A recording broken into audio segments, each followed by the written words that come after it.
Hi friends सकल के जानाচ্ছি আমার চ্যানেলে অনেক অনেক স্বাগত এবং অনেক অনেক ভালোবাসা। আজকে আমি চলে এসেছি নতুন আরেকটি ব্লগ নিয়ে। যদিও এই ব্লগটি ছাড়ার কোনো কথা ছিল না, তাও ভাবলাম যেহেতু গ্যালারিতে আছে তোমাদের সাথে শেয়ার করে নিই।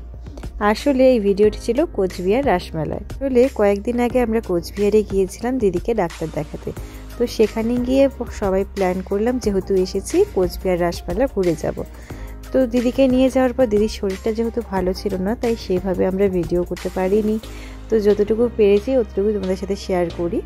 যদিও এই রাসমেলায় গিয়ে আমরা কিচ্ছু করিনি, কোনো কিছু কেনাকাটা বা সেরকম কোনো জিনিস নেওয়া কিচ্ছু হয়নি।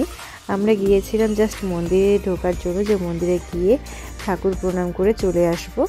তো এখানে যাওয়ার পরে দেখো কত দোকান বসেছে, আর এখানে লোকজন কিন্তু সেদিন মোটামুটি ভালোই ছিল। তো আমরা এখানে চলে এসেছি। এখানে এখন আমরা আছি মদনমোহন মন্দিরের পাশেই আনন্দধারা মেলাতে। তো এখানে ঢুকলাম, ঢোকার পরে এই মেলাটা একটু ঘুরে নিলাম, তারপরে আমরা এখান থেকে বেরিয়ে যাই। যেহেতু কোচবিহার রাসমেলাটা অনেকটা জায়গা জুড়ে হয়, তো এটা একবারে ঘোরা কিন্তু সম্ভব না, অনেকটা সময় লাগে এই মেলায় ঘুরতে গেলে। তো অত সময় আমাদের কাছে ছিল না, তাই যতটুকু সময় ছিল অতটুকুর মধ্যে ঘুরে নিয়েছি।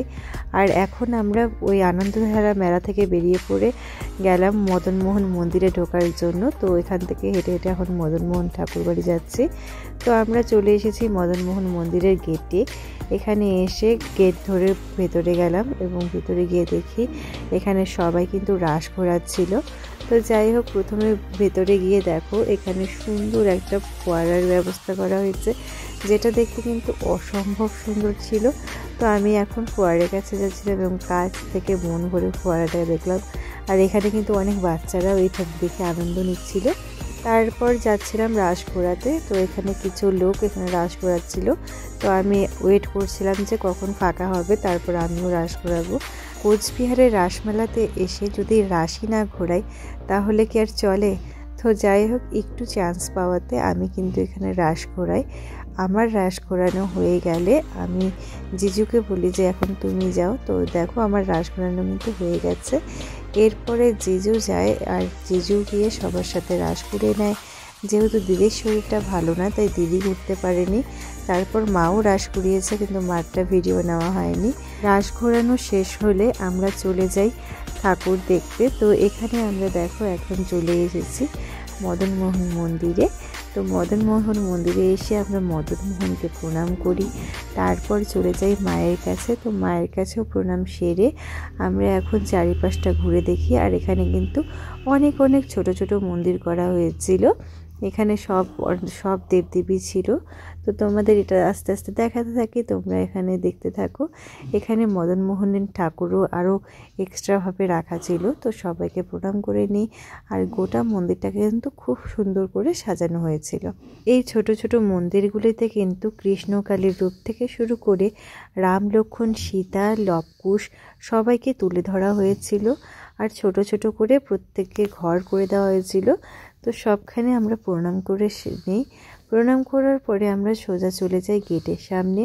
আর এখানে ছিল মায়ের একটা বিশাল প্রতিমা, আর এই প্রতিমাটা দেখতে কিন্তু অসম্ভব সুন্দর ছিল। মাকে দেখতেও কিন্তু দারুণ লাগছিল। মন্দিরের সব কিছু পরিদর্শন করার পরে আমরা চলে যাই সোজা মেলাতে। আর মেলায় এসে দেখতে পারি কিন্তু বিশাল ব্যবস্থা করা হয়েছে।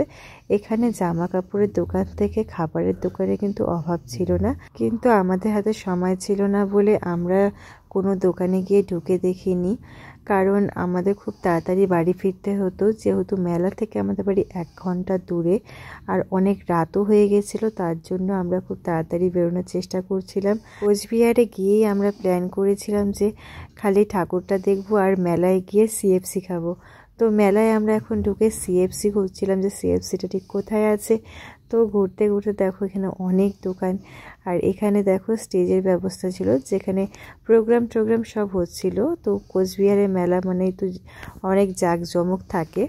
এখানে বাচ্চাদের খেলনারও কিন্তু অভাব ছিল না, বাচ্চাদের খেলনার অনেক ব্যবস্থা করা হয়েছে। এখানে স্লিপারের ব্যবস্থাও করা হয়েছিল, যেখানে বাচ্চারা প্রচণ্ড আনন্দ করছিল। বাচ্চাদের এই আনন্দ দেখে কিন্তু নিজেদের অনেক ভালো লাগে, নিজেদের ছোটোবেলার কথা মনে পড়ে যায় যে ছোটোতে আমরাও কিভাবে আনন্দ করতাম সেই দিনগুলো। বাচ্চাদের খেলনার জায়গার পাশেই আমরা দেখতে পারি ধামাল আড্ডা এক্সপ্রেস। তো এখানে এসে দেখলাম বং মিডিয়ার দোকান এখানেই রয়েছে।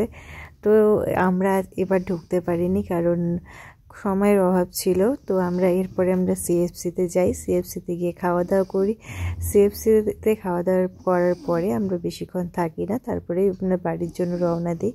তো এবার তো বং মিডিয়ার রেস্টুরেন্টে বা ধামালাড্ডা এক্সপ্রেসে খাওয়া হলো না, নেক্সট টাইম ট্রাই করব। তো এবার রাসমেলায় এই ছিল আমাদের ঘোরাঘুরি। তো তোমাদের কেমন লাগলো জানিও। টাটা।